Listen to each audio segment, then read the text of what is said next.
Olá a todos, né? Prazer estar aqui com vocês. É, Damos início aí ao nosso evento, dessa discussão, né, de temas tão interessantes que a gente vai trabalhar aqui nessa tarde. Convido o professor Paulo a fazer a apresentação do nosso convidado e aproveito para agradecer a presença dos nossos alunos e amigos, né, para prestigiar aí esse nosso evento. Obrigado, Cristiane. É bom estar aqui com vocês. É bom estar aqui com nosso querido Celso.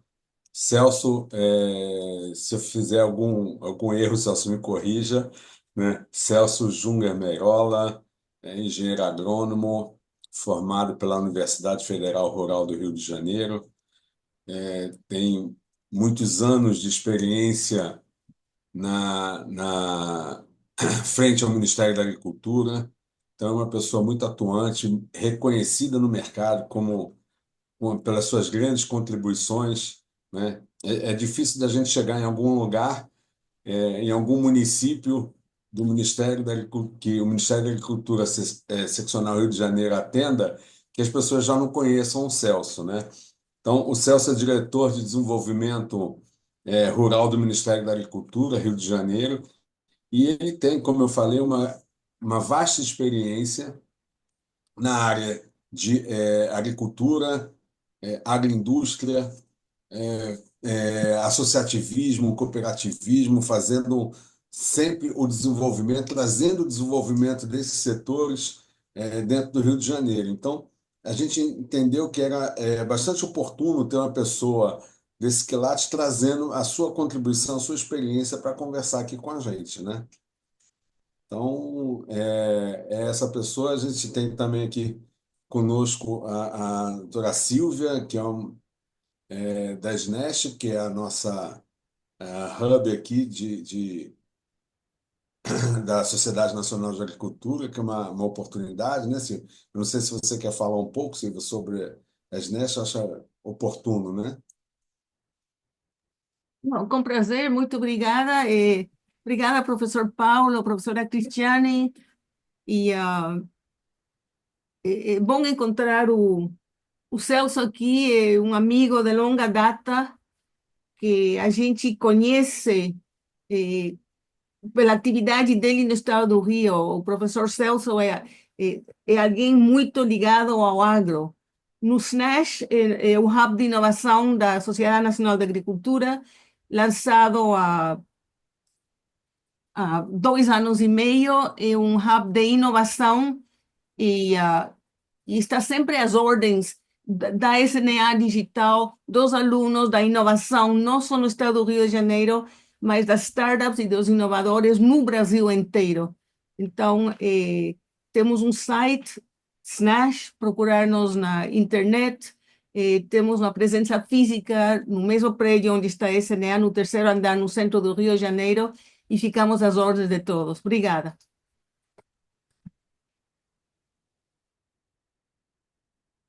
Cristiane, você quer conduzir, trazer aqui Bom, eu as gostaria de, né, perguntas? primeiro, convidar os nossos alunos, né, se eles quiserem interagir com as perguntas, né, com o nosso palestrante, né, vamos chamar assim, o nosso convidado, e avisar para eles que no nosso chat a gente tem uma lista de presença, né, para a gente registrar aí o evento para eles e mandar um certificado de participação. E desde já, né, de novo, agradecer a presença deles, agradecer a disponibilidade do Celso em estar aqui com a gente para participar e para compartilhar um pouco do conhecimento tão vasto que ele tem aí da agricultura, não só no Rio de Janeiro, mas no país todo, né, com dois temas tão interessantes, né? A gente vai falar hoje sobre a importância da qualidade do solo e da água, né?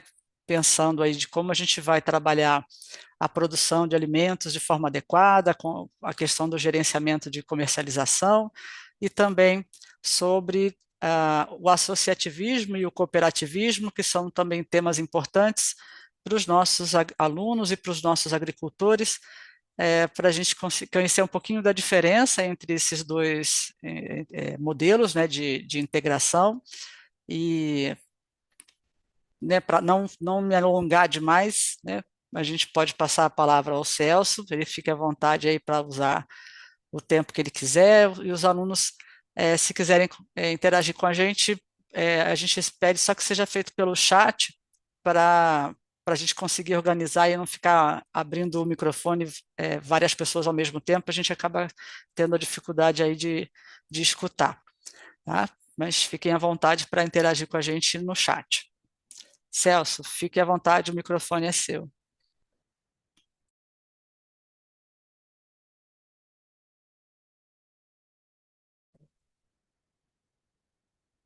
Ok?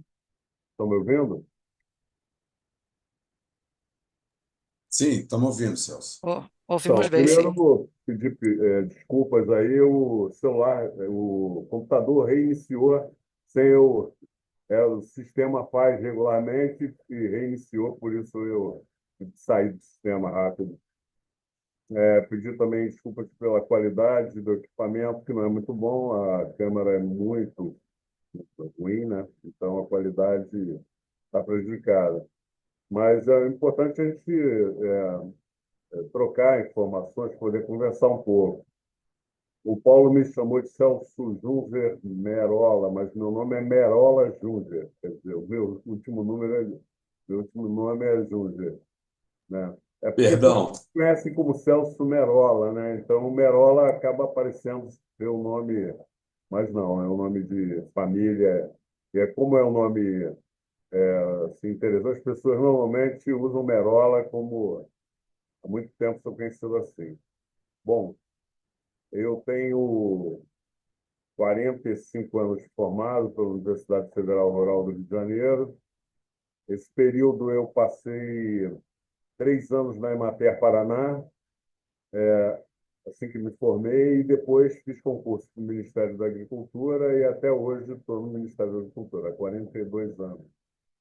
Sou auditor fiscal federal agropecuário, entrei como engenheiro agrônomo e, ao longo do tempo, a gente conversou, discutiu a questão da criação de uma carreira típica do Ministério e a gente, em 2000, a gente conseguiu que essa carreira fosse criada, uma carreira de fiscalização federal agropecuária, que depois virou auditoria, né? Mais para frente um pouco. Então, esse profissional é responsável pelas atividades de controle e fiscalização do Ministério. O Ministério tem muitas atividades, né? E a principal, ao meu ver, é a área de defesa agropecuária, né? Que trata basicamente dessa inter-relação que a produção de alimentos e de matérias-primas tem com o mercado, né? Então, todas as questões de normatização, de certificação, estão afetas a essa secretaria, que é a Secretaria de Defesa Agropecuária, e a maioria dos colegas estão nessa área, né? Então, na Secretaria de Defesa Agropecuária, a gente tem um setor de, de insumos para a área animal, de insumos para a área vegetal. A gente tem de produtos para produzidos pela área animal e produtos produzidos pela área vegetal, né? Que tem controle desses auditores.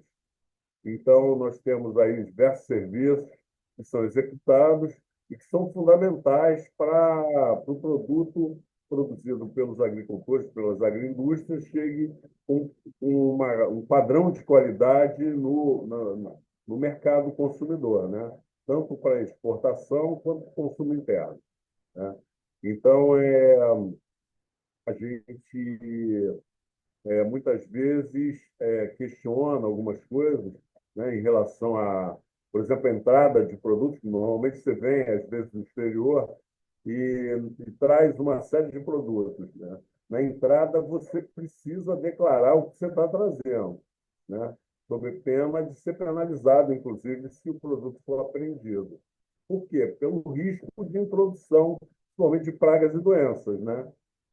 Então, isso é muito sério, e aí é necessário um controle rigoroso. Então, o Ministério faz junto com os órgãos de pesquisa, universidades, tem uma série de atividades que a gente executa continuadamente, né? E essas atividades são fundamentais para manter a qualidade e a produção, né? Então, é basicamente isso.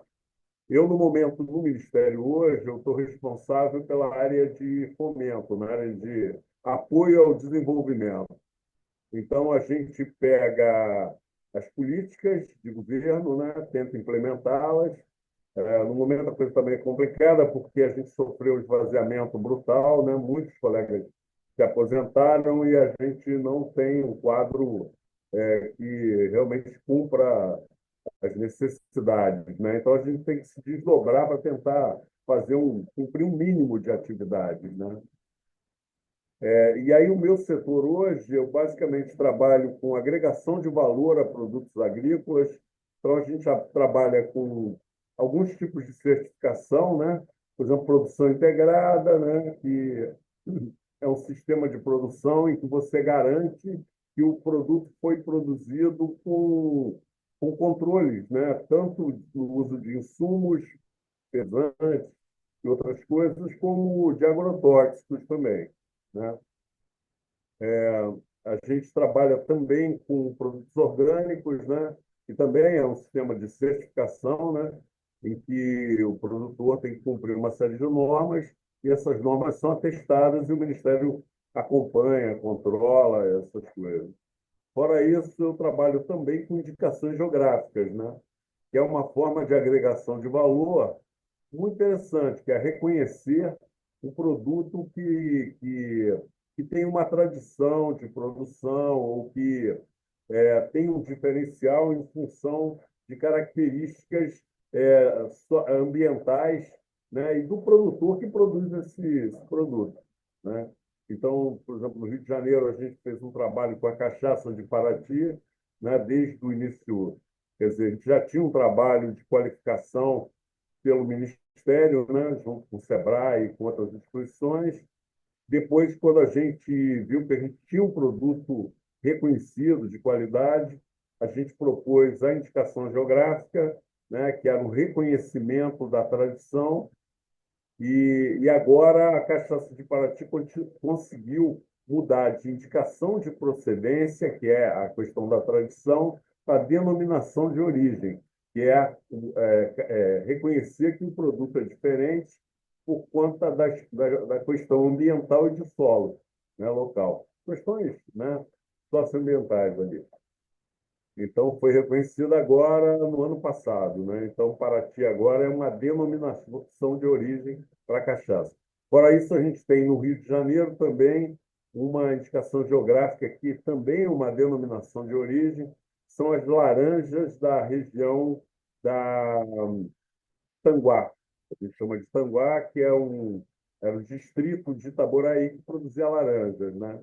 E ficou com essa denominação, e aí pega 4 municípios, basicamente, que é Itaboraí, Tanguá, Rio Bonito e Araruama. Então, nesses 4 municípios, estudos feitos pela Embrapa comprovam que as condições climáticas e de solo produzem um tipo de laranja com uma doçura maior, quer dizer, é a sensação de doçura, mas, na verdade, é uma redução de acidez. Quer dizer, essas frutas têm uma acidez menor, então, por conta dessa, eles chamam de ratio, né? Que é essa comparação da acidez com a doçura, que dá um diferencial para essas laranjas. Então, são 3 variedades, basicamente, que são produzidas ali: a Seleta, a Natal e a Natal Folha Murcha, que é uma variação da Natal, né? E esse período de produção vai de maio até em torno de outubro, setembro, outubro, né? Então, as laranjas se produzem nessa época com esse diferencial. Essa denominação de origem foi concedida aos produtores, mas eles até hoje não conseguiram usufruir dessa denominação de origem, porque tem muitos e muitos aspectos, inclusive dessas questões que a gente deve levantar aí na nossa conversa, né, que são fundamentais para o produtor poder usufruir, né, desses benefícios, né? O associativismo é um deles e o cooperativismo, né, que é uma forma de você criar basicamente um sistema empresarial, né, de gestão, né, que vai lidar com o dinheiro que o setor produtivo gera, né? É uma forma de gerir esse negócio, né? Então, basicamente, isso aí como introdução, né, Paulo, é basicamente a nossa atividade hoje, a principal. A gente hoje está com um novo superintendente que está com um monte de ideias e a gente está tentando ajudá-lo a executar algumas coisas, né? Então, a gente está tentando aí ver se a gente consegue encaminhar. Tem uma questão, o Rio de Janeiro não é um estado considerado do agro, né? Quer dizer, que é um grande produtor de commodities, de produtos agrícolas, né? Mas a gente é um produtor importante de hortaliças, né? Algumas frutas, né? E basicamente isso, né? E que atende, de certa forma, o consumo. Leite também, a gente é um produtor considerável, né? Embora não sejamos autossuficientes, mas a gente produz leite em quantidade, praticamente todo município tem uma produção de leite considerável.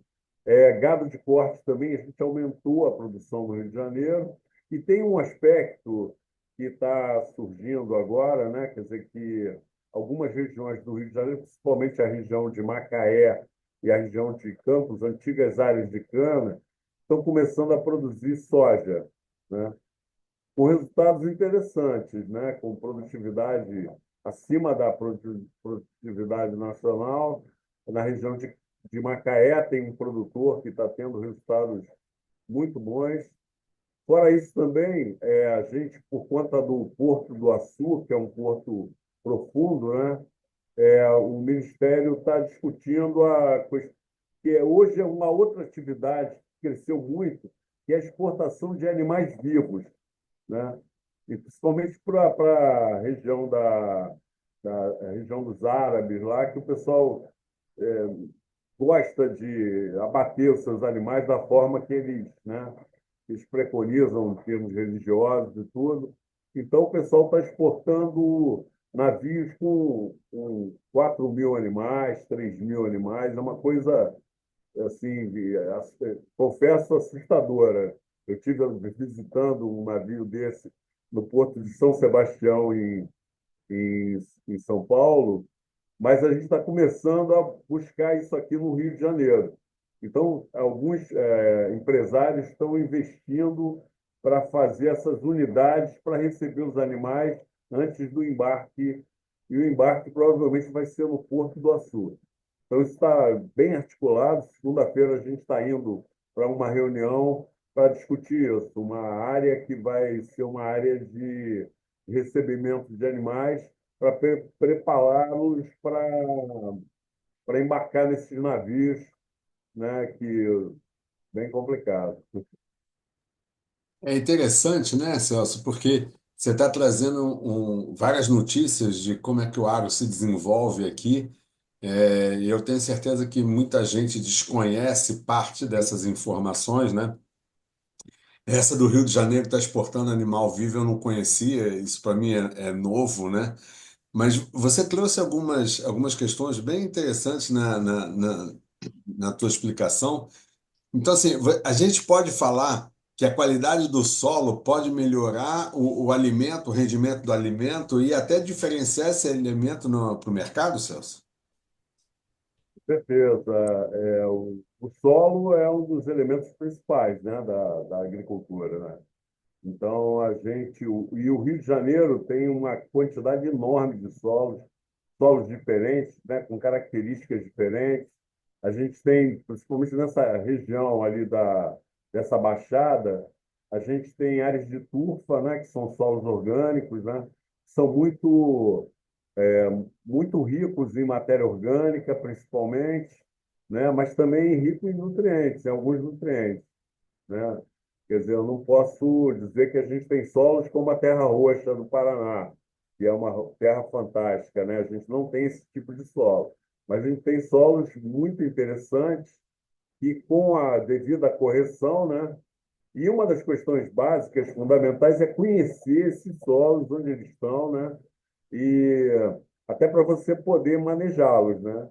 Então, isso é uma questão fundamental e que, infelizmente, o Rio de Janeiro tem deixado a desejar. A gente tem poucos laboratórios de solo. Hoje, se você precisar fazer uma análise de solo, você vai passar por problemas para conseguir isso, né? Então, a gente teve uma reunião na Embrapa Solos agora, exatamente para discutir a criação de alguns outros laboratórios de solos aqui no Rio de Janeiro, para facilitar o acesso do produtor a esse tipo de análise, que é fundamental para você pensar em produção, né? Então, é fundamental isso. Fora isso, a gente tem problemas também relativos à declividade, né? Quer dizer, a agricultura no Rio de Janeiro, a forma como ela se expandiu, principalmente aqui na região, a gente chama do Vale do Café, né, que pega toda essa região sul, aqui do Rio de Janeiro, a forma como o café entrou ali foi uma coisa meio complicada, né? Porque eram matas, né, Mata Atlântica, e elas foram derrubadas com fogo, né? E eram áreas relativamente férteis naquela camada superficial. O pessoal plantou café, a produtividade foi muito boa, não sei o quê, mas só que sem os devidos cuidados de conservação de solo, né? Então, a erosão veio logo em seguida e esses solos ficaram muito pobres. Então, hoje, essa região do Rio de Janeiro é uma região de morros pelados, né? Você vê aquele monte de morro pelado, porque a cobertura vegetal foi retirada, a erosão foi muito forte, e aí a gente precisa, para recuperar essas áreas, um investimento muito alto, né? Porque, e outra coisa, essa relação do solo e da água é muito importante, né? Uma vez que você tirou a cobertura vegetal, a capacidade de absorção de água por esse solo fica prejudicada também, né? E aí você começa a alterar esse ciclo, né, natural de água que tinha na região, né? Então, tem regiões hoje que têm problemas sérios de compactação, né? Que você tem uma camada compactada de solo complicado que não permite que a água penetre, né? E chegue no subsolo, né? Para cumprir o ciclo, né? Então, isso é muito sério, quer dizer, é um trabalho que, para você recuperar, precisa de muito recurso. A gente tem uma série de programas de governo, né, para tentar recuperar essas áreas degradadas, mas o custo é muito alto, né? Então, infelizmente, é uma coisa que vai levar muito tempo ainda para se conseguir recuperar, né? Celso, desculpa, eu estava pensando aqui e lembrei da situação da palmeira, né, do palmito. O palmito ele é interessante, você me corrija se eu estiver errado, mas ele tem uma raiz pivotante, né? E isso não é. Por que que o Não é palmito. pivotante, não. Hã? Não, o palmito, o sistema radicular dele, raiz pivotante, basicamente são as as dicotiledôneas, né? Que são plantas, são árvores grandes que desenvolvem um sistema radicular mais profundo. O sistema radicular das palmeiras, né? Que é uma monocotiledônea, ela é, ela é fasciculada, ela não tem esse sistema radicular profundo. Ela cria um sistema ao redor dela, muito com pequenas raízes que criam um sistema todo ao redor dela. Exploração. Deixa eu E ver por se eu que que ela entendi, Sérgio. ajuda? Ah, Desculpa, desculpa. Paulo. Deixa eu ver se eu entendi. Quer dizer que existem plantas que têm uma raiz que se aprofunda bastante, né? Sim. Então consegue é, proteger melhor o solo, seria isso? Assim, fixar melhor o solo, ajudar até nessa Então, penetração de água. sim, sim. Tem, Ah, mas e tem outras plantas mais de raiz mais tem mais rasa. dificuldade de fazer isso, né? Que para Ah, chegar na camada mais profunda do solo, né? hum, Então você tem árvores que têm sistemas radiculares que se aprofundam melhor e outras que não. Por isso, a floresta é um sistema que tem diversos tipos diferentes de plantas, né? Que se integram, né? Uma tem uma capacidade de absorver nutrientes na camada superior, outra tem capacidade nas áreas mais profundas, outras têm relações com micro-organismos, né? Por exemplo, as leguminosas têm uma hum. associação com uma bactéria, né? Que fixa nitrogênio do ar. Essa bactéria pega nitrogênio do ar. Então, Isso é bom? muito bom, né? Porque os solos naturalmente são pobres em nitrogênio, né? Hum, A maioria do nitrogênio que está disponível para as plantas estão na matéria orgânica, né? Eles têm que ser degradados. Então, se tem uma planta que consegue pegar o nitrogênio atmosférico e transformar no nitrogênio para absorção dela e para as outras plantas que estão ao redor, é o caso das leguminosas, né? As leguminosas todas têm um sistema, chamamos de uma simbiose com a bactéria, né? A bactéria se fixa na raiz e ela cria esse sistema de absorção de nitrogênio que fornece para a planta, né? entendi. Então, a gente aqui no Rio de Janeiro tem uma experiência muito interessante com isso, com a doutora Joana Doberheiner, né? Desenvolveu um sistema, né, para fixação biológica de nitrogênio em plantas comerciais. Por exemplo, o que o Brasil economiza no uso de nitrogênio por conta dessa tecnologia que ela desenvolveu, né, ela selecionou micro-organismos específicos para plantas diversas. Não só as leguminosas, outras plantas também têm associação com micro-organismos, né? Por exemplo, a gente sabe que os cereais têm, o arroz tem uma relação com micro-organismos do solo, a própria cana também tem, né? Então, tem uma série de trabalhos realizados já, são chamados bioinsumos, né? Estão sendo desenvolvidos para gerar quer dizer, menor impacto, né? Que, por exemplo, os fertilizantes à base de nitrogênio são derivados de petróleo, né? São normalmente poluentes, têm um impacto muito maior no solo quando eles são jogados lá para serem absorvidos pelas plantas.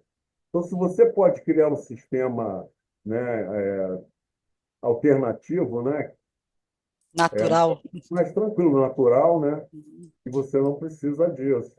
Por exemplo, o que o Brasil economiza, por exemplo, em soja, a gente não usa nitrogênio, porque a soja naturalmente tem uma bactéria que fixa nitrogênio. Então, basicamente, no plantio de soja não se usa nitrogênio. Quando você fala de fertilizante, seriam os adubos que a Tem, gente coloca no solo para nutrir as plantas, né? Então, Interessante. basicamente são três nutrientes que são os que são usados em maior quantidade pelas plantas, né? Que é o nitrogênio, o fósforo e o potássio. NPK, que a gente chama, né? É o NPK. É a fórmula básica para a produção agrícola, né? Isso foi desenvolvido nos Estados Unidos, né? E foi a base da Revolução Verde, né? No século passado, nos anos 60, 50 e 60, né? Que a produção mundial cresceu absurdamente, né? De grãos, principalmente, né? E essa produção no Brasil é recente, né? A gente, até os anos 70, a gente tinha problemas sérios de produção, né? A gente importava muita coisa. Então, a produção, principalmente nos estados do Sul, né? Paraná, foi baseado nesses processos da Revolução Verde, que é o uso intensivo de fertilizantes. E, como isso provoca um desequilíbrio, né? Tanto ambiental, por conta do impacto desses nutrientes no solo, com os micro-organismos, com uma série de coisas. E também quando você a agricultura em si é um desequilíbrio ecológico, né? Você planta, tem milhares de plantas iguais no mesmo espaço, você cria um ambiente para os insetos se desenvolverem, está todo alimento ali perto para eles, né? Então, eles se desenvolvem muito mais rápido, né? Então, esse desequilíbrio ecológico gera uma série de questões. E a Revolução Verde se baseou muito nisso, no uso intensivo de insumos, tanto para a produção quanto para controlar os insetos e as doenças que afetavam a produção, né? Uhum. E nesse caso, assim, o que que a gente poderia fazer para diminuir esses impactos, né? Todo mundo já ouviu falar sobre agricultura orgânica, né? Então, O que que a gente conseguiria trabalhar para que tipo de técnicas a gente poderia estar trabalhando e como que essas técnicas teriam impacto na economicidade dessa produção em si, né? Quando a gente pensa na produção de alimentos, eu pelo menos penso em duas coisas importantes, né? Primeiro, do produtor ter a sua sustentabilidade econômica para ele viver lá na casinha dele, né, na fazenda, manter a fazenda, manter produzindo. E o outro lado, que é meio que, né, uma visão social em que a gente tem a responsabilidade de produzir comida para aquelas pessoas que vivem na cidade que não tem como produzir, né? Essa agricultura orgânica, ou essas técnicas alternativas, elas seriam viáveis economicamente e a quantidade de alimento produzido seria interessante? Tem diferença entre o alimento orgânico e o alimento tradicional produzido aí com os adubos? é um assunto que está uma conversa muito longa, né? Pano para manga, né? Então, muita... Bom, basicamente, assim, a gente tem uma questão que é a necessidade de produção de alimentos, né? Então, como eu falei, a produção de alimentos em determinadas áreas, ela é um desequilíbrio ecológico por si, né? Você está produzindo plantas iguais, né? No mesmo espaço, né? Que você cria condições ótimas para micro-organismos, para insetos se desenvolverem. Porque tudo é uma relação, né? Dos indivíduos que vivem naquele ambiente, né? Se você, de certa forma, quebra aquela relação que era equilibrada, você cria um monte de... Então, essas questões, quer dizer, na época da Revolução Verde, a nossa produção agrícola cresceu muito nessa época, muito motivada pelo uso intensivo de fertilizantes, de agrotóxicos, né, herbicidas, né? E as grandes indústrias lucraram muito com isso, né? Quer dizer, então, elas sempre fizeram questão de estimular esse tipo de... Porque é o mercado dela, né? Quer dizer, é claro que você não entende que uma grande empresa de agrotóxicos como a Bayer, não sei o quê, vai trabalhar para reduzir o uso, de jeito nenhum, né? Ela vai criar mecanismos para aprimorar o uso desses produtos, né? Então, hoje, por exemplo, você trabalha com soja, né? A soja hoje é resistente a um herbicida. A maioria, tem quase 100% da soja plantada hoje é resistente a um herbicida. Esse herbicida é aplicado para controlar o mato que ocorre na lavoura, né? E a soja não sente. Por quê? Essa resistência a esse herbicida foi desenvolvida por melhoramento, e melhoramento se chama de transgenia, né? Que foi a introdução de genes de outras espécies na soja para criar essa resistência a esse herbicida. Não é só na soja, você tem milho transgênico, você tem diversas plantas que são transgênicas, por quê? Para poder usar melhor, né, esse herbicida, né, o glifosato, né, que é um produto usado hoje, né, na grande parte da produção brasileira, né? O pessoal usa o glifosato já naturalmente, e tem outras questões que tem que ser levadas em consideração, que é a questão econômica, né? Mão de obra, redução de mão de obra nas áreas de produção, que são complicadas, né?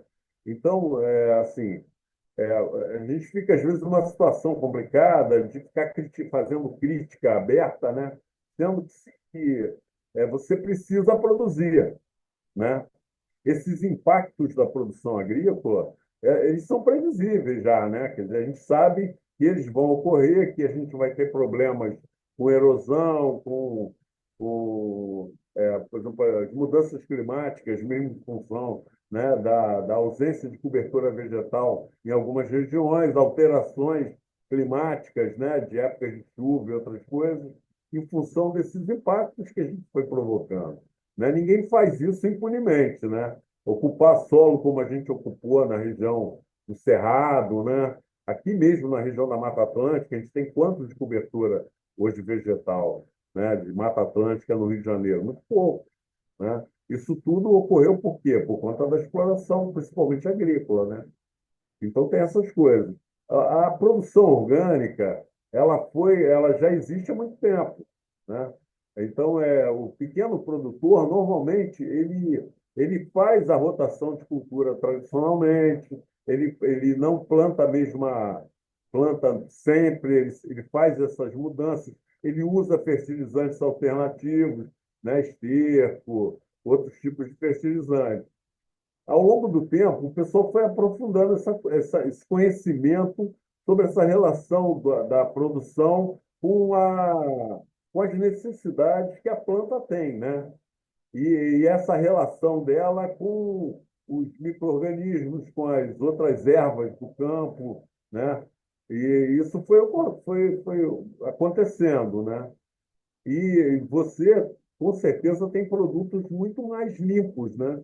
Em relação a resíduos, né? Com relação a, a cuidados mesmo, que às vezes até higiênicos mesmo, que você tem com os animais da produção orgânica e com os animais da produção intensiva em regiões de engorda de animais e outras coisas mais.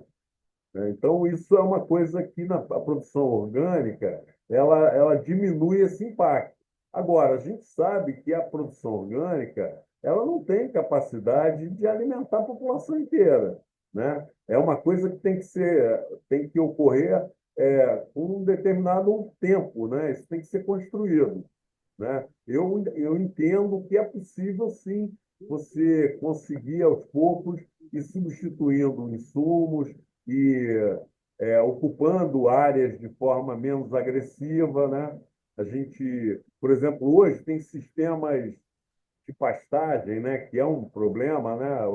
As áreas de pastagem degradada, você fazer programas de, de produção esqueci o nome do termo agora. É basicamente lavoura, pecuária, floresta, né? E LPF, né? Integração Lavoura, LPF. Pecuária, Floresta, né? Então, você pode fazer isso, é possível fazer e tem regiões dando muito certo, né? Algumas regiões fazendo isso. Aqui no Rio, a gente fez numa fazenda da Embrapa 3 unidades de observação e o resultado tem sido muito interessante, né? Então, você faz lavoura, você faz pecuária e você faz floresta, né? No mesmo espaço, né? Alternando, por exemplo, onde era lavoura, vira pasto, depois vira floresta e elas vão se alternando naquele espaço, né? Então, é uma forma menos impactante de você explorar o solo e com uma visão de tempo maior, né? Infelizmente, nem sempre você consegue com a produção intensiva, né? Algumas regiões de produção intensiva, essa degradação é muito forte, né?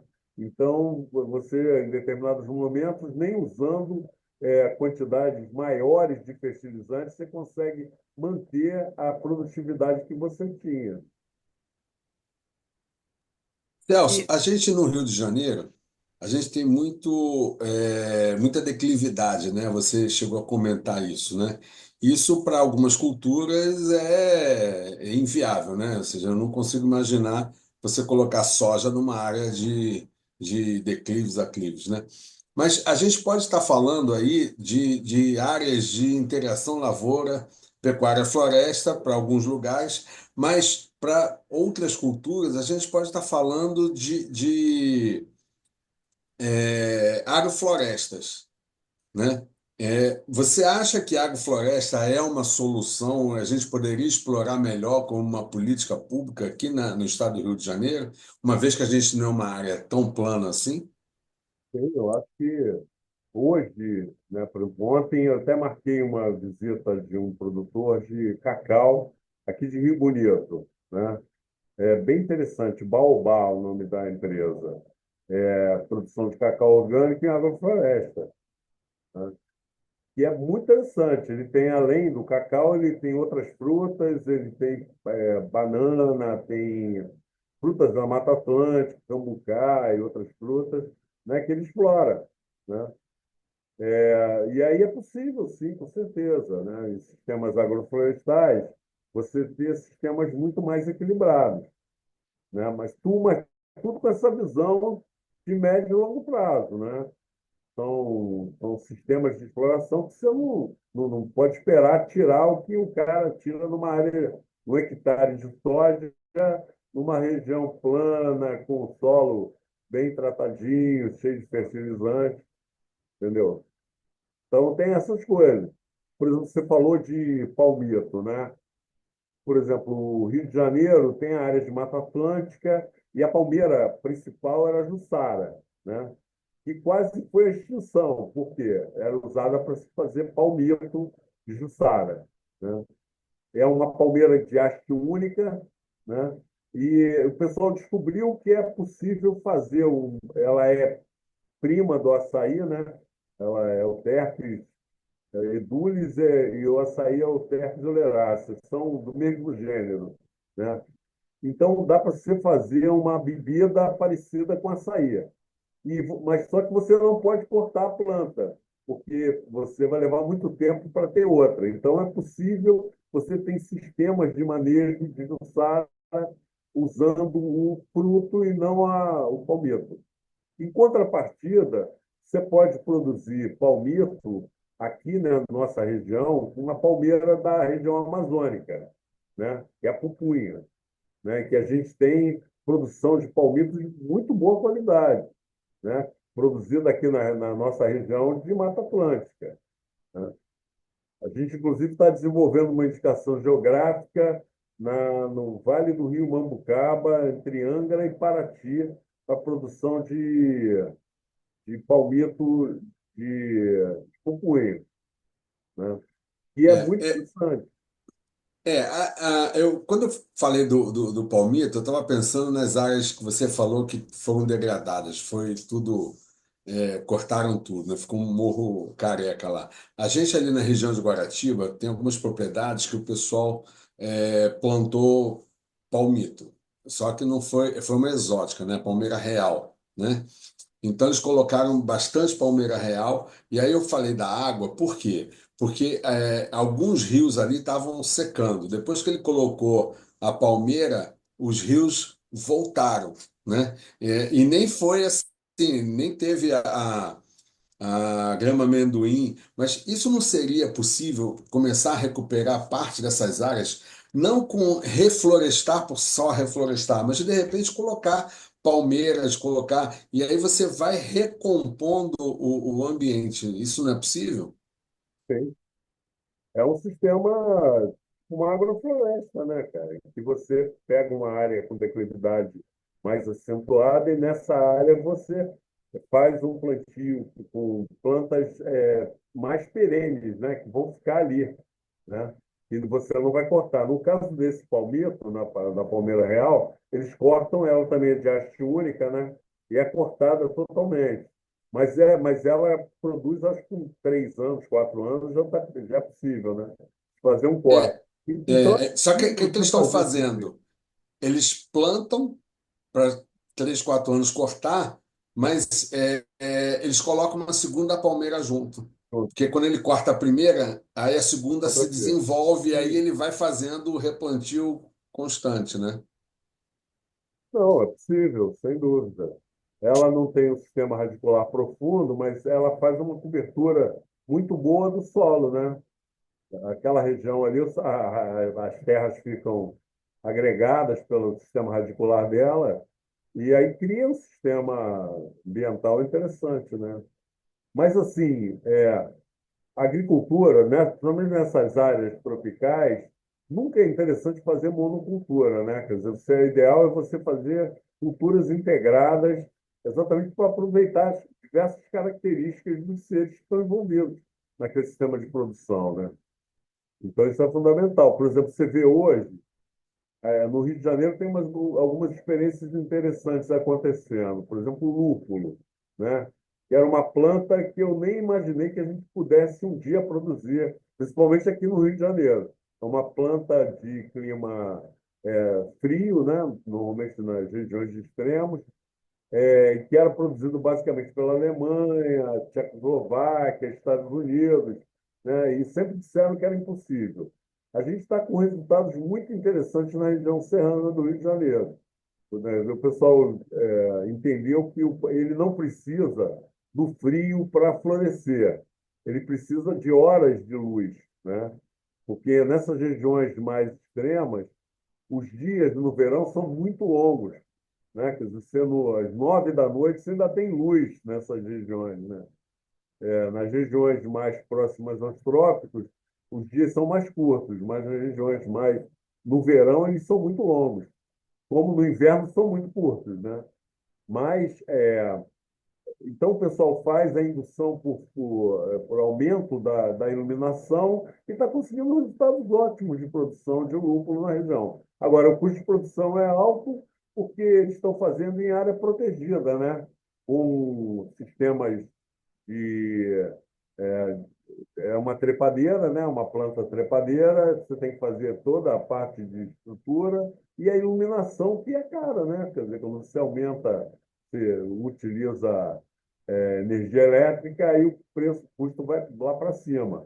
Mas é um produto que tem todo um charme, né? Quer dizer, o lúpulo do Rio de Janeiro, da região serrana. Hoje tem algumas cervejas sendo produzidas com lúpulo da região serrana do Rio de Janeiro, né? Então, Alguns charmes, aí eu vou sim, trazer um pouquinho para o meu lado. Hoje você tem um apelo muito grande em cima do café, né? sim, Porque o pessoal sempre falou que assim, café de Minas, café de São Paulo, hoje você tem uma grande quantidade de café no Rio de Janeiro sendo produzido, parte escoada por Minas. Isso até é um outro tema que a gente tinha abordado, né? A questão da comercialização, né? É uma dificuldade hoje, muitas vezes, para o produtor comercializar, né? Então, às vezes, ele está no campo, ou ele produz ou ele vende. Se ele sim. vai vender, ele para de produzir, né? E aí, como é que você faz para poder comercializar a sua produção? Como é que o pequeno produtor, às vezes o pequeno produtor não tem nenhuma estrutura, não tem um caminhão para poder levar mercadoria, como é que ele faz para escoar a Armazém, sua né? produção? Então, é aquilo que você falou, a questão do associativismo, né, e do cooperativismo, né? Infelizmente, não é uma cultura muito viva aqui no Rio de Janeiro. A gente, a gente tem algumas histórias de fracassos, né, de cooperativas aqui no Rio de Janeiro que criaram um certo preconceito até por esse nome. Quer dizer, muitas vezes você vai conversar, você fala em cooperativa, o pessoal, né, porque muitas histórias aconteceram aqui no Rio de Janeiro de quebras de cooperativas. E como a cooperativa é uma empresa diferenciada, né, em que a, todos têm o mesmo direito, né? Não é porque um tem mais grana ali investida, é diferente das empresas tradicionais, né? Na cooperativa, uma pessoa é um voto, ponto, né? Então, as decisões são tiradas, em maioria, né, pelo grupo, né? Não importa se o cara produz 10 vezes mais que o outro, o voto dele vale igual ao do outro. Então, essa relação aí, ela tem que ser construída, né? No sentido, né, realmente das conversas, né, desse viver aí, desse vivenciar, né? E aqui no Rio de Janeiro, a gente teve histórias de quebradeiras de cooperativas muito grandes, na área de leite, principalmente, né? A gente tem uma história clássica da CCPL, né, que até hoje tem dívida de produtores aí que devem tudo, né? Perderam tudo por conta disso. E aí essas histórias deixam alguns. Mas a cooperativa é uma forma de viabilizar isso. A gente tem uma cooperativa na região do noroeste do Rio de Janeiro, né, que funciona bastante razoavelmente, né? Ela precisava de mais associados, né, para ela ficar mais forte do que ela é. Mas é uma cooperativa bem interessante, lá em Varriçai, né? Tem uma cooperativa de produtores de café, né? Essa história que o Paulo falou do café do Rio de Janeiro, o Rio de Janeiro já foi o maior produtor de café do mundo no século XIX, né? E nessa região aqui do Vale do Café, né?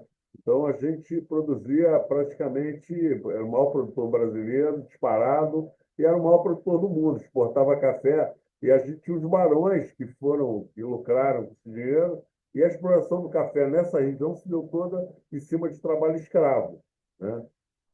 Quando houve a abolição da escravatura, dizem, inclusive, que a abolição da escravatura, na época que foi, no início de maio, foi para quebrar os barões do café do Rio de Janeiro, porque era a época da colheita do café.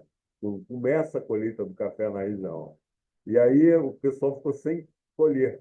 O pessoal perdeu o café que não conseguiu colher, né? E dizem que foi uma tramóia paulistana. Algumas pessoas, nas conversas com o pessoal, você escuta essas histórias, né? Que na época os paulistas se organizaram para quebrar os barões do café do Rio de Janeiro. E aí, quer dizer, né, o que eles deixaram de história para a gente foi essa devastação absurda, né? É uma região que praticamente não tem cobertura vegetal nativa. Tem algumas áreas, né, de parques nacionais, parques estaduais na região, mas cobertura mesmo vegetal você praticamente não tem, né? Então é uma região que tem problemas sérios, com época de chuva, com erosão, né? Então, tem todo um trabalho a ser desenvolvido, no sentido de recuperar essas áreas degradadas, né?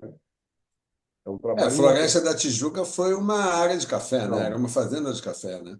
Então, ela foi recuperada por uma decisão do imperador, né? O imperador que decidiu que ela ia ser recuperada e foi um esforço enorme que foi feito para recuperar a Floresta da Tijuca, né? E ela também tinha sido totalmente dizimada pelo plantio de café, né? Foi feito ali antes do café ir para a região do Vale do Café. Celso, desculpa te interromper, mas você estava falando de associativismo, eu fiquei com uma dúvida. É, Você falou que a cooperativa deveria ter mais associados, né, para ela ficar mais forte. Qual a vantagem para o produtor dele se associar, né? Ele não é melhor para ele trabalhar sozinho? Tem diferença para o mercado, assim, se tem, sei lá, pagam diferente o produto de um produtor isolado, de um produtor de um grupo Não. organizado? Então, Tem custo? Como é que são divididos esses custos ou essa remuneração aí entre os associados em si? então, foi o que o Paulo falou, né? Quer dizer, para o produtor ter uma estrutura para beneficiar o produto, para armazenar o produto, ele precisa de uma estrutura, né? A cooperativa, ela pode prestar esse serviço ao produtor a um custo muito menor do que ele ter uma estrutura de beneficiamento, né? Fora isso, você consegue, em busca de mercados, né? Que a história toda do mercado é isso, você ter quantidade e regularidade, né? Muitas vezes, você começa a produção, aí você vai oferecer, por exemplo, para um supermercado, né? O supermercado, ele não adianta você vender pontualmente, né? Vender não sei quantas toneladas, aí o cara fala, e agora? Né?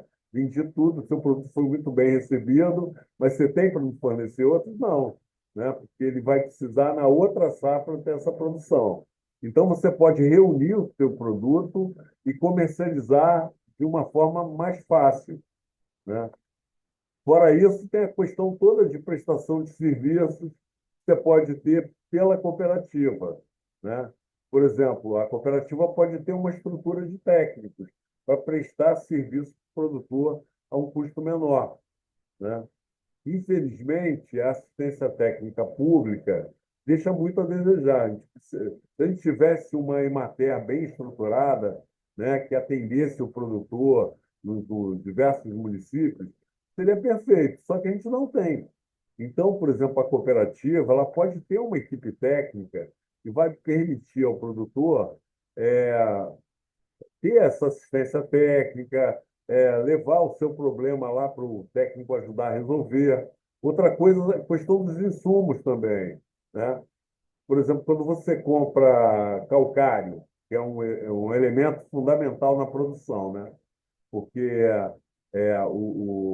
a acidez do solo determina o que fica disponível para a planta utilizar, né?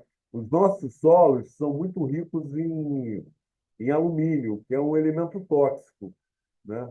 Então, você precisa neutralizar esse alumínio até para a planta poder desenvolver o sistema radicular de forma mais fácil, né?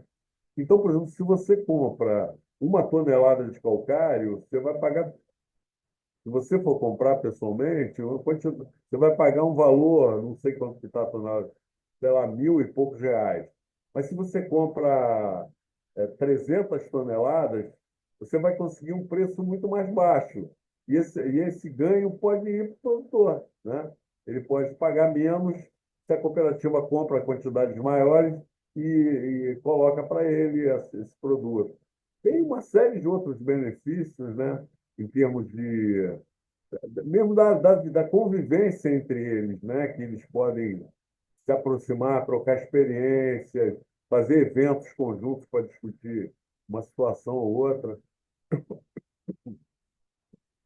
E até a indicação geográfica, né? Porque você precisa de uma associação para isso, não é? A indicação geográfica é uma propriedade coletiva. Então, ela pertence ao grupo de produtores daquela região. Então, a gestão disso aí precisa ter uma associação eficiente, precisa ter, né, um grupo para gerir isso. Então, Celso, deixa eu te fazer uma pergunta. Uma pessoa perguntou aqui no YouTube sobre a produção de cúrcuma, né? Você pode ajudar a gente a falar algo sobre a produção de cúrcuma? não tenho muita experiência com cúrcuma, não. Tem alguns produtores aqui no Rio, eu sei, né? É uma planta interessante, tanto como para o uso, né, culinário, quanto para o uso também, né, como planta medicinal, né, que ela tem uso, tempero e uma série de coisas. E ela é uma planta que pode ser usada em agrofloresta, né? É possível você plantar a cúrcuma junto com outras plantas, né? Agora, a experiência com a produção dela eu não tenho. Então, é Cúrcuma é aquele amarelinho que fica todo enraizado, bem, né? bem amarela, uma raiz, né? Uma raiz. É interessante porque eu produzi muito Ah, é? pouco. Produzi aqui no Rio de Janeiro, ali em Santa Cruz, né? Tinha numa área mais sombreada. Eu não sei se ela precisa de sombra, mas no meu caso era uma área sombreada. Ela demora pelo menos um ano para dar, né? E aí, quando vem. A dificuldade é você conhecer o cultivo e saber a hora de tirar, né? Porque é uma raiz. Lá a gente produz muito aipim. Aipim você sabe lá. Aipim amarelo, 8, 10 meses. Aipim branco, 10 a 12 meses, né? Aí a cúrcuma eu não tinha experiência, a gente olhava lá, via a planta se desenvolvendo, aí ela vai desenvolvendo, desenvolve uma folhagem, mas você não sabe se já está no ponto, né?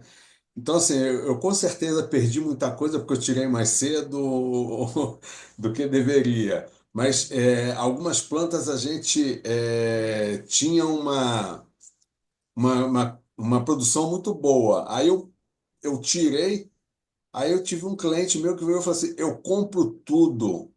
Eu falei, que? Ele falou, eu quero tudo, eu consumo demais. Aí eu vendi tudo para ele, só produzi uma vez. porque eu não consegui reproduzir aquilo ali, né?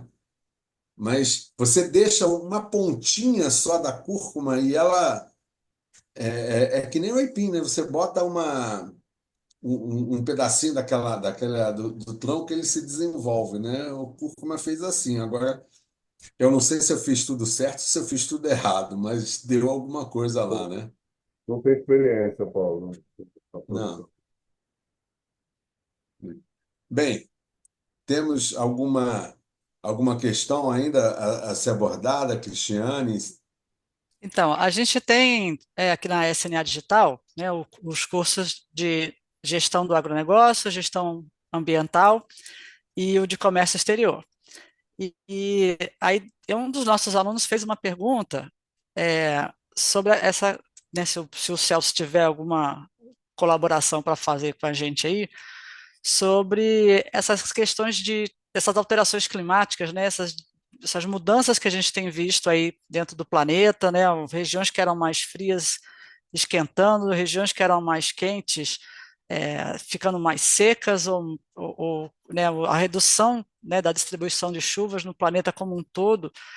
O que você pode ajudar a gente, os nossos alunos, né, a entender um pouquinho sobre como as plantas estão se adaptando a isso, se você conhece algum tipo de pesquisa que esteja sendo feito, e se essa poluição, né, que a gente vive aqui nos grandes centros, se isso teria algum efeito nessa produção de alimentos lá no campo, né, se ela chegaria assim às áreas mais distantes ou se ela se restringe às cidades, né? A gente sabe que os ventos podem espalhar alguma coisa, a água, a chuva ácida, enfim, o que você pode ajudar a gente nessa questão Então, de como essas alterações climáticas têm afetado nossa produção de alimentos aí hoje? então, a gente, quer dizer, no dia a dia, você nota mudanças, claro que não são mudanças assim, de uma hora para outra, né? Essas mudanças vão ocorrendo em função dessas alterações, no sistema de chuva, nas temperaturas, né? Que estão aumentando, a gente sente isso tranquilo no dia a dia, né? E aí e é claro que por conta disso algumas plantas vão mudando, né, a sua área de produção, quer dizer, o produtor altera os sistemas de produção em função desses impactos aí, né? Então a gente vê hoje que, por exemplo, o próprio café, né, ele tem se desenvolvido em regiões mais altas, o café arábica, né? Ele é originário dos subbosques na região de altitude, né, na Etiópia, principalmente.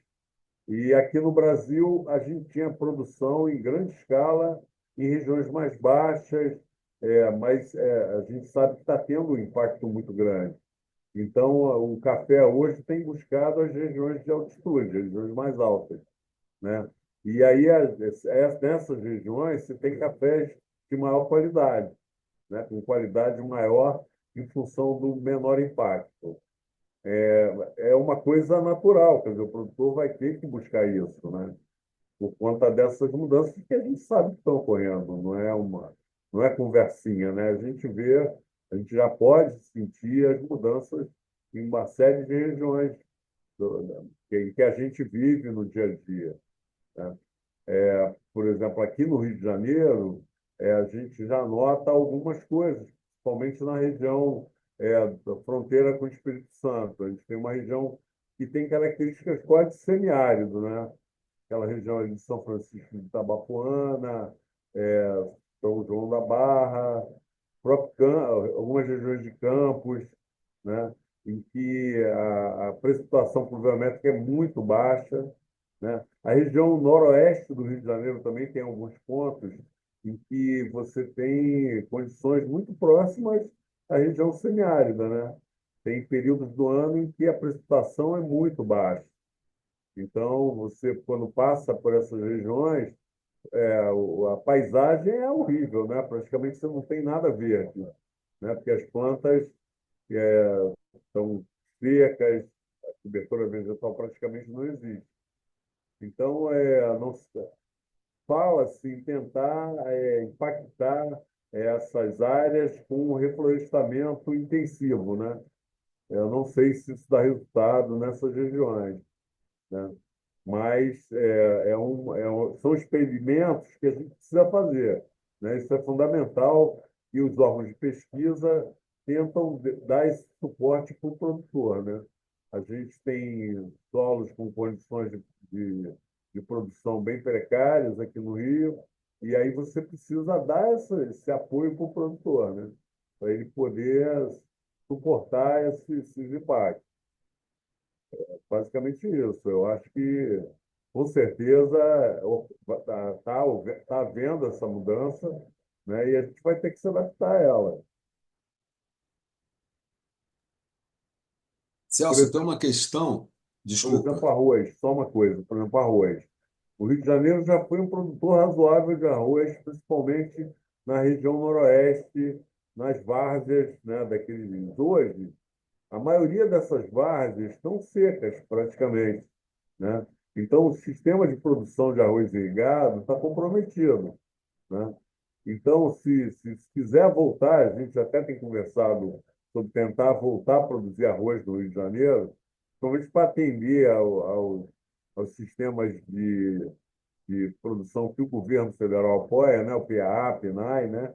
A forma de fornecer esses produtos a um custo menor, vai ter que se trabalhar muito isso, né? Como fazer para lidar com essas plantas, né? Como se fazer para lidar com o arroz, é uma planta muito dependente de água, né? Então, é isso. Chega, Mas Paulo. você tem um arroz de sequeiro já, né? Não tem, mas aquela história, o sistema de produção é diferente, né? O pessoal lá tem os costumes de produzir o arroz em área alagada, né? Eu ia te perguntar sobre agricultura urbana, né?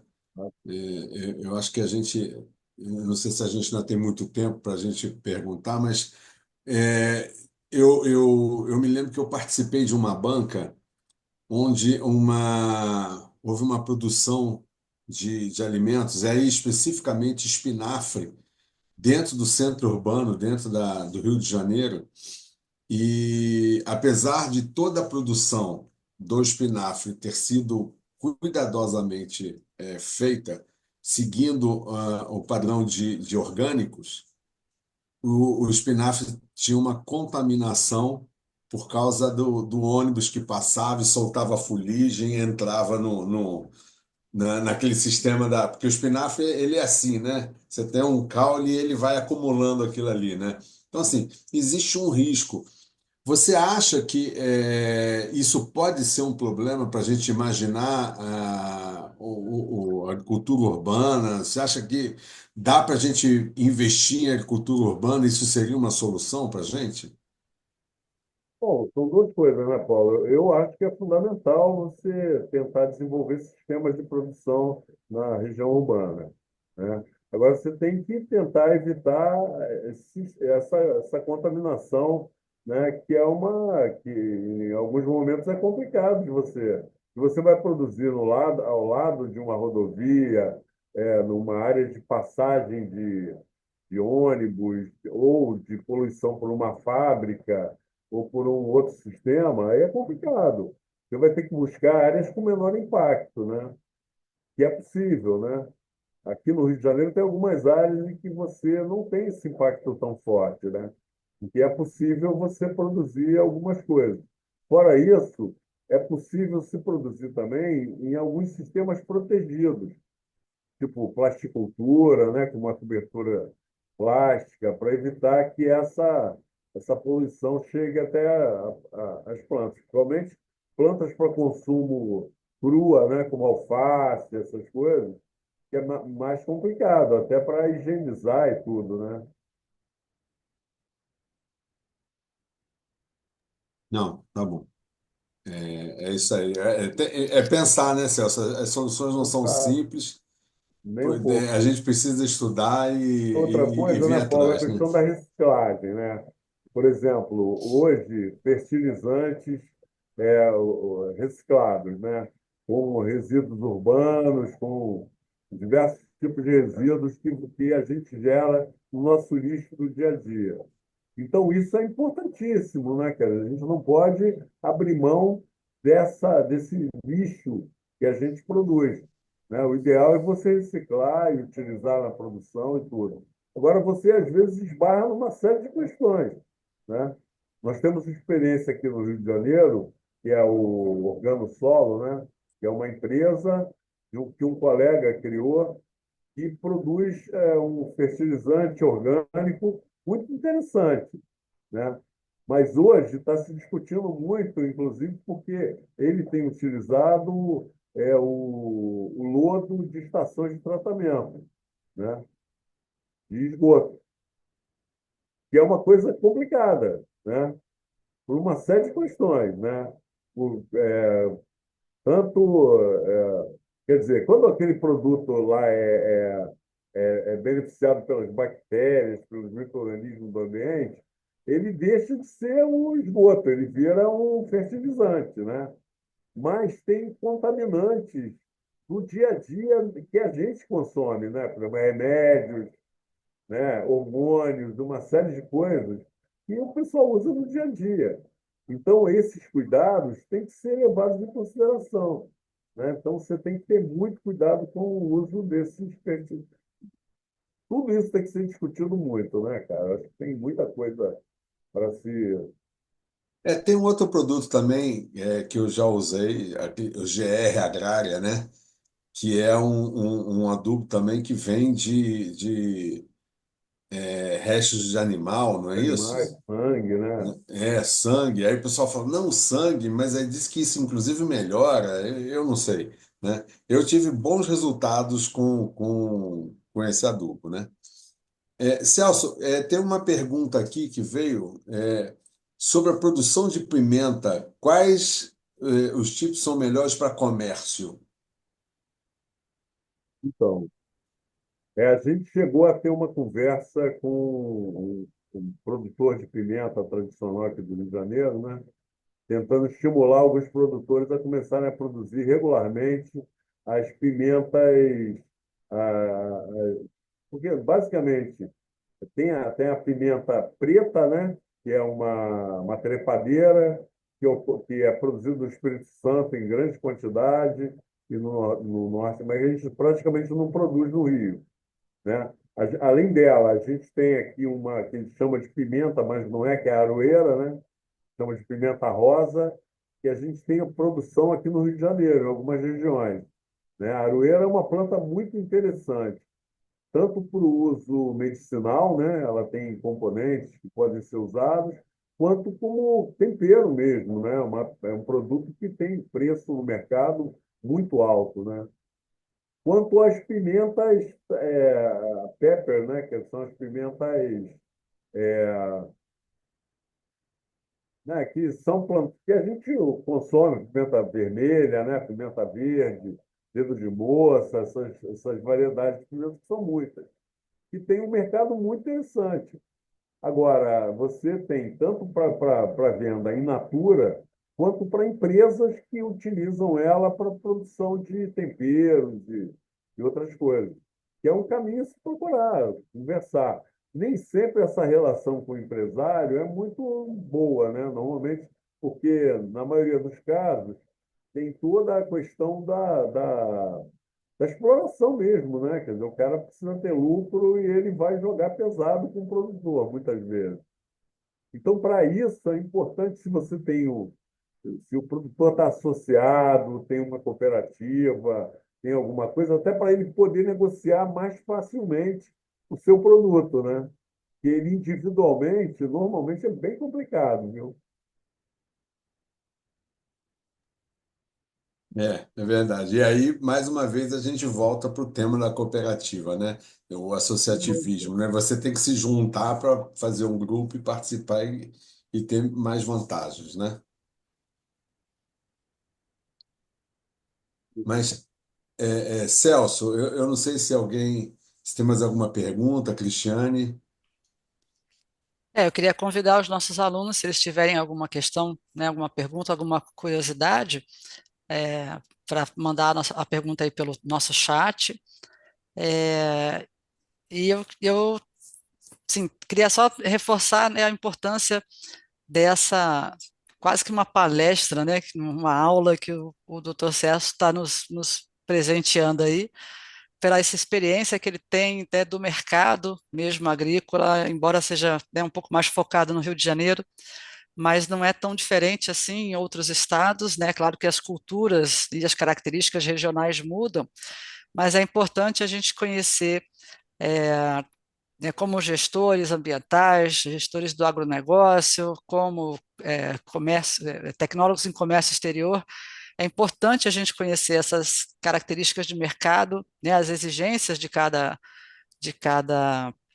é, cultura, é, as cadeias produtivas elas vão mudando de acordo com o produto a ser utilizado ali, e é, a importância da gente estar sempre atual, né, se atualizando nessas informações, né, porque elas mudam, não a cada minuto, mas elas mudam de tempos em tempos, e é importante a gente conhecer isso tanto para determinar custos, como para determinar mercados, como para procurar novas oportunidades, né, de mercados, que são extremamente importantes para que o produtor e a empresa, né, ligada a ele, seja uma cooperativa, uma associação ou uma empresa integradora, para que ela se mantenha aí atual no mercado e com viabilidade econômica para que todos sejam beneficiados, né? A SNA é uma empresa centenária, né, e vem brigando pela melhoria das condições no campo, né, para divulgação, disseminação desse conhecimento, né? A gente tem aí na nossa faculdade a, as ofertas nossa faculdade está com as matrículas abertas, né, e com a oferta desses cursos, exatamente para a boa capacitação dos nossos gestores do campo, né? Então, é, eu acho que tem alguma informação no chat. Paulo, se você puder me ajudar. É, Celso, vou ler aqui, ó, duas perguntas que apareceram. Não veio uma, não, veio logo duas, né?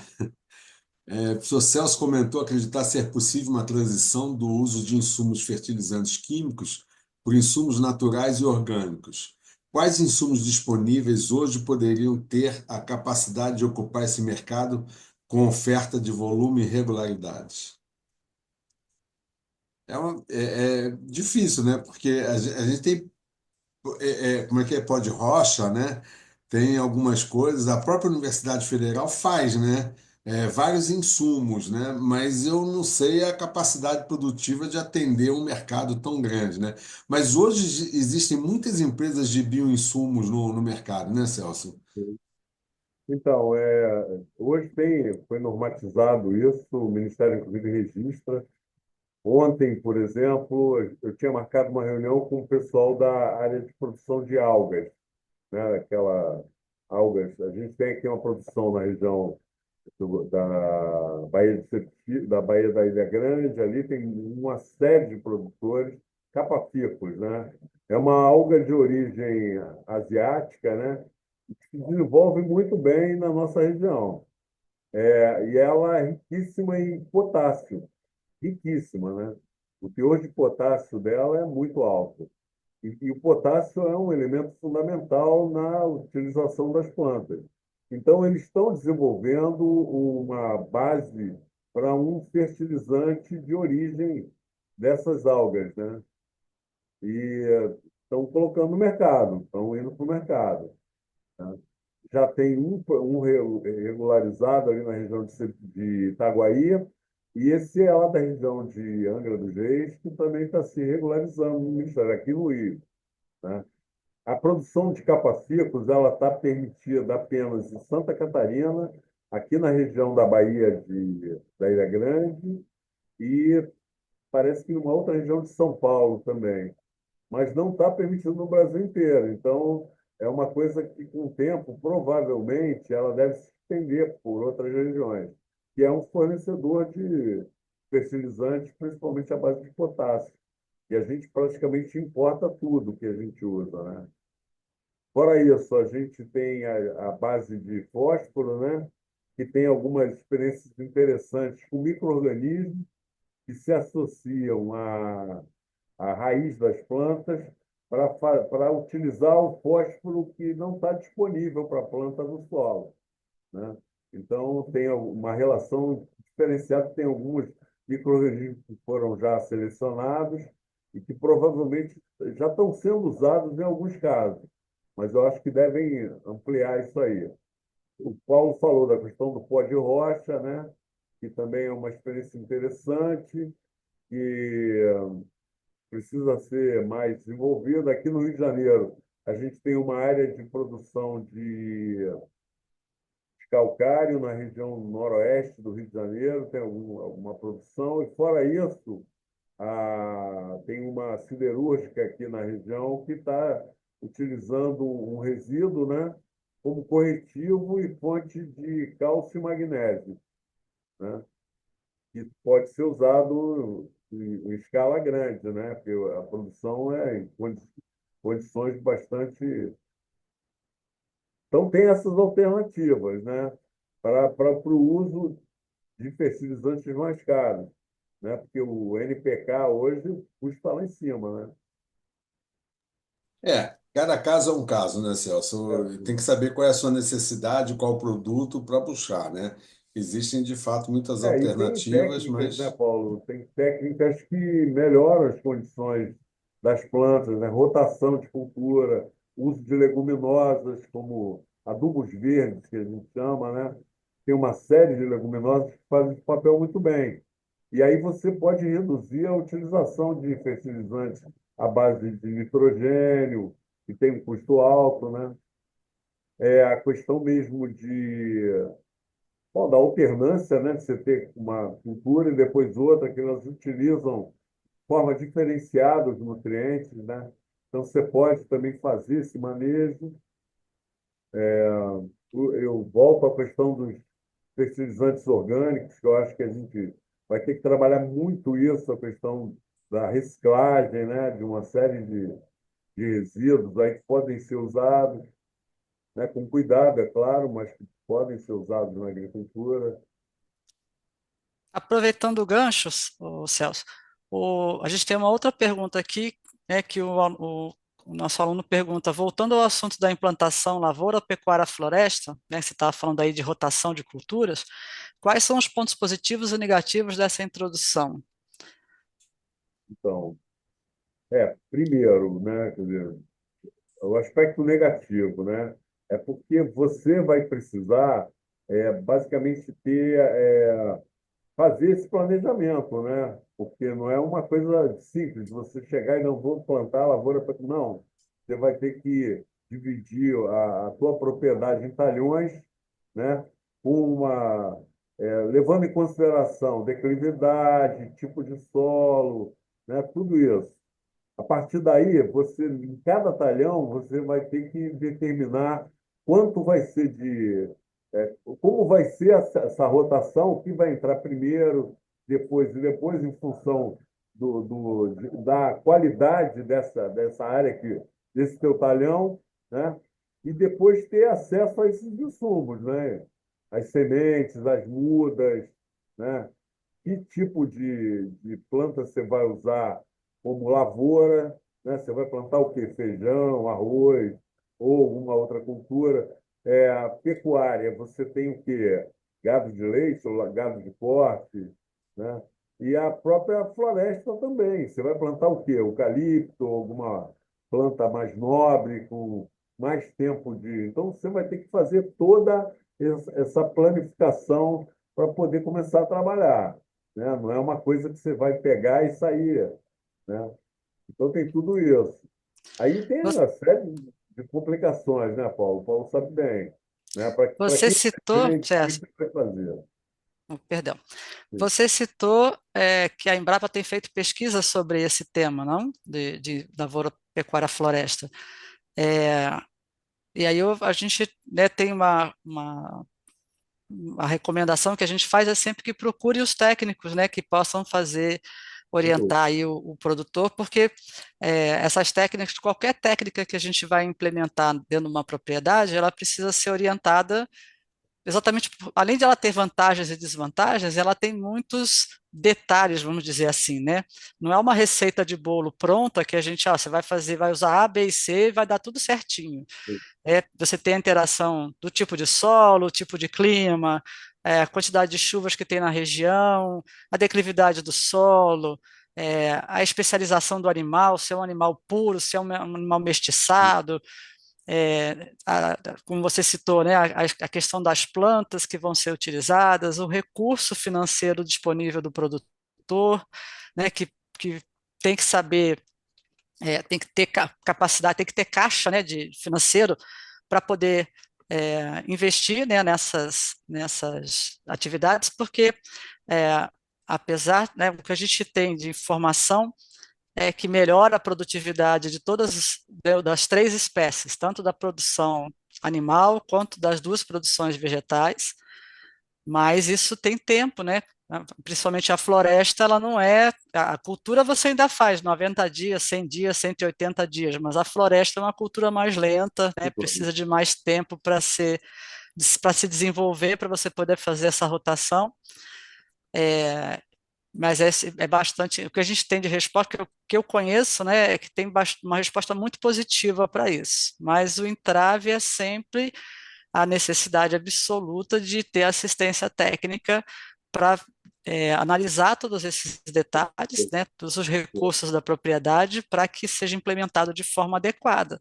Senão, você pode colocar em risco até o resultado final, né? Isso o produtor não tem É, dinheiro sobrando para arriscar tanto assim, né? eu cheguei a estudar, Cristiano, um pouquinho sobre isso.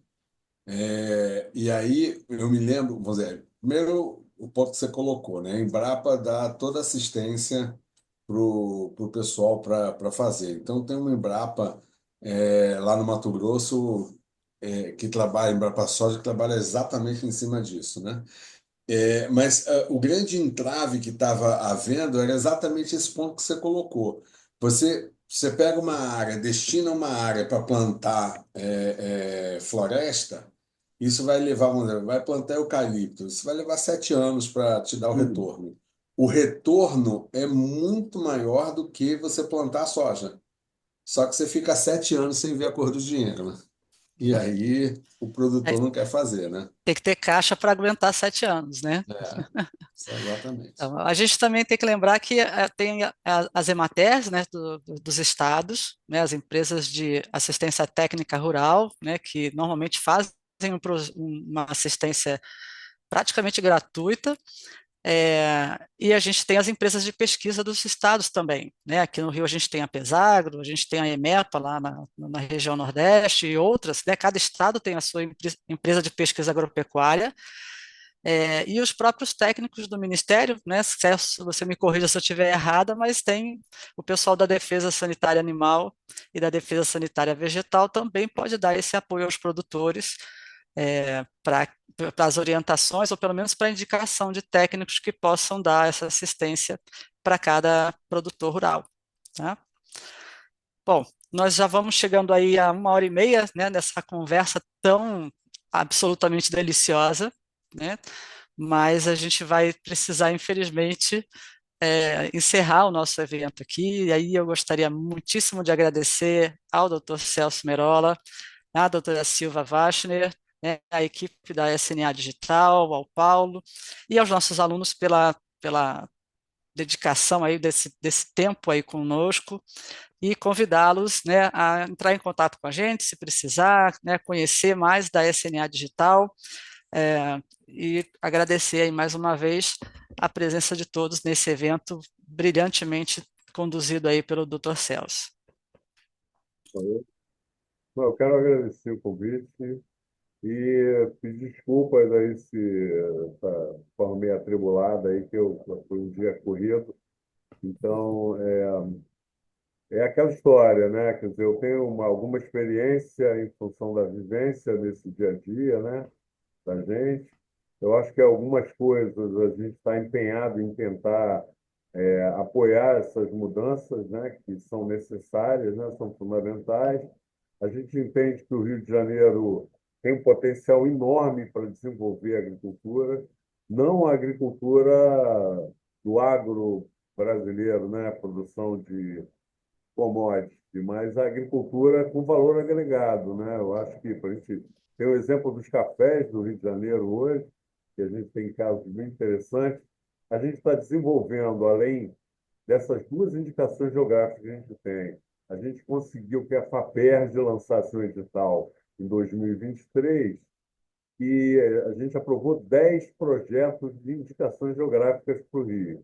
Desses 10, 8 são da área agrícola, né? E esses daí, 3 são de café, né? Café do Noroeste do Rio de Janeiro, da região serrana do Rio de Janeiro e da região do Vale do Café, né? Então, são 3 cafés, 3 indicações geográficas. A gente tem palmito da região de Angra dos Reis e Paraty, ali do Vale do Mambucaba. A gente tem um muito interessante, que são as tainhas da Lagoa de Araruama. A gente tem uma de arroz na região de Cantagalo, o nome é Porto Marinho, que é um distrito de Cantagalo, e tem um arroz muito interessante, o arroz, a gente chama de arroz anã, né? É uma variedade anã, uma variedade provavelmente de origem filipina, da região da Tailândia filipina, que eles produzem lá desde os anos 60. É um arroz muito interessante. Fora isso, a gente. Vou lembrar as outras. Tem os vinhos da região serrana do Rio de Janeiro, que é um produto extremamente interessante que a gente tem hoje, né? Que são as vinícolas, tanto de Areal quanto da região serrana.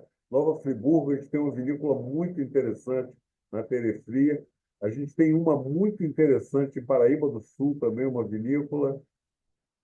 Coisas muito interessantes, diferentes, que a gente nunca podia esperar que tivesse aqui no Rio de Janeiro. Então, basicamente isso. Tem o abacaxi da região noroeste, norte do Rio de Janeiro, os abacaxis, né? Fora isso, está em andamento a farinha lá de São Francisco de Itabapoana, né? A farinha de mandioca, e tem outras em andamento. Tem, inclusive, aqui do Rio de Janeiro, as plantas de Guaratiba, plantas ornamentais, baseadas na experiência ali do sítio Uller Marx, né? Eu acho que a gente tem um potencial enorme para desenvolver um trabalho ligado ao turismo, né? Ligado à produção das plantas ornamentais, toda a história que tem ali. O Aipim de Santa Cruz também, né? Que a gente começou o trabalho, infelizmente não teve tempo. Também tem um potencial enorme, fora outros pequenos aí que a gente está discutindo. Então, são produtos com valor agregado alto, que eu acho que é um mote para a gente desenvolver a agricultura do Rio de Janeiro. Então, é isso. Sim, muito interessante mesmo. Assim, coisas que a gente realmente, né, que ninguém nunca iria imaginar vinho do Rio de Janeiro, né? A gente sempre imagina vinho no frio, né? E na nossa região, né, a gente tem duas temperaturas aqui no Rio, né? Quente e quentíssimo. Não tem e pensar em produção de vinho aqui é bem diferente mesmo. Mas, mais uma vez, gostaria de agradecer a sua disponibilidade, né, em estar aqui com a gente nesse momento, e a audiência aí dos nossos alunos, a presença deles, lembrar de responderem ao nosso formulário aí para a gente possa enviar aí o certificado de participação na palestra e convidar a todos para conhecer o nosso site, né, www.snadigital.com.br, e ter mais informações aí sobre os nossos cursos. Silvia, quer falar alguma coisa antes da gente encerrar? Não, agradecer muito ao Dr. Celso, que a gente conhece bem. Falou-se muito do Rio de Janeiro, mas desejo lembrar que o curso é um curso nacional, é um curso EAD. Muitas das coisas de valor agregado que o Dr. Celso mencionou têm a ver com o Brasil. Agregar valor significa mais dinheiro, mais renda para o produtor, para vocês, alunos, que vão trabalhar em empresas, vão estar no campo, vão ser grandes empresários. Falou-se de algas. E aqui queria também fazer uma ligação entre a SNA Digital, a SNA e o SNASH, que é a parte dos startups de inovação da SNA. O Dr. Celso mencionou as algas e os bioinsumos. Dentro do SNASH temos uma empresa de Santa Catarina, justamente produtora de algas, e temos falado com algumas empresas do Rio de Janeiro, mas esta produtora de Santa Catarina de algas já produz bioinsumos. Então, para os alunos, para as pessoas que nos estão escutando, entender que o agro é uma cadeia que vai, neste caso, digamos, se vocês querem, do campo ou das algas para a biofábrica, para os bioinsumos. Então, são grandes oportunidades, muitas oportunidades dentro desta cadeia extensa para nossos alunos. Então, muito obrigada, Cristiane, Dr. Celso, Dr. Paulo, aos alunos e a toda a equipe da SNA Digital, da SNA e do SEG Orgânicos, que nos vem acompanhando, e temos diversas pessoas também que nos acompanharam para o canal YouTube. Então, muito obrigada e um abraço a todo mundo e um bom fim de semana. Só finalizando, agradecer a presença do Celso, a disponibilidade de estar aqui com a gente. E eu acho que os agradecimentos já foram feitos bem completos pela doutora Silva e a professora Cristiane também. E obrigado a todos pela participação. Eu acho que foi um tema muito interessante, muito abrangente e que vai contribuir aqui com dúvidas dos alunos. Eventualmente, se os alunos tiverem interesse, quiserem fazer perguntas depois, né, a gente está aberto aqui. Que a gente souber responder, a gente responde, senão tenho certeza que o Celso ajuda a gente com isso, né? Muito obrigado, Celso. Obrigado a todos.